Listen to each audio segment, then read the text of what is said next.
ပြင်ဦးလင်မှာမြေလဲခိုင်မာခြင်းနဲ့မန္တလေးလာရှိုးလမ်းမကြီးအနီးမှာလည်းရှိခြင်းနဲ့လူနေအိမ်ကြားထဲမှာလည်းနေခြင်းပြီးတော့ဈေးကလည်း1500နဲ့2000ကြားထဲမှာရှာနေတယ်ဆိုတဲ့မိတ်ဆွေတွေအတွက်ကျွန်တော်ဒီမူလရွာမြေစစ်စစ်ပေါ်မှာတည်ရှိတဲ့မြေကွက်လေးနဲ့မိတ်ဆက်ပေးပါမယ်ဗျ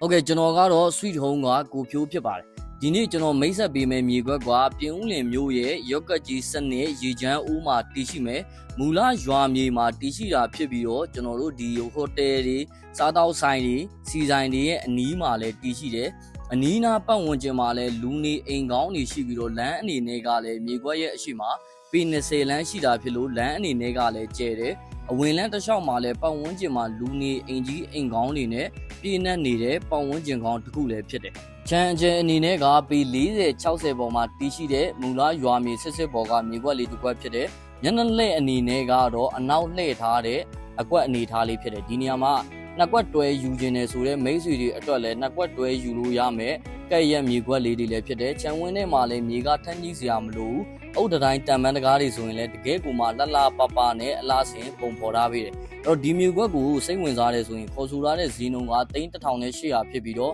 ပိုင်ရှင်နဲ့ဓာတ်ရိုက်စိတ်ကြိုက်ဈေးညှိနှိုင်းလို့ရမယ်အနေထားလေးဖြစ်ပါတယ်အဲ့တော့စိတ်ဝင်စားတယ်ဆိုရင်တော့ကျွန်တော်ရဲ့ Sweet Home Facebook TikTok YouTube Channel တွေကနေပြီးတော့မှဆက်သွယ်စုံစမ်းနိုင်ပါတယ်အားလုံးကျေးဇူးတင်ပါတယ်ဗျ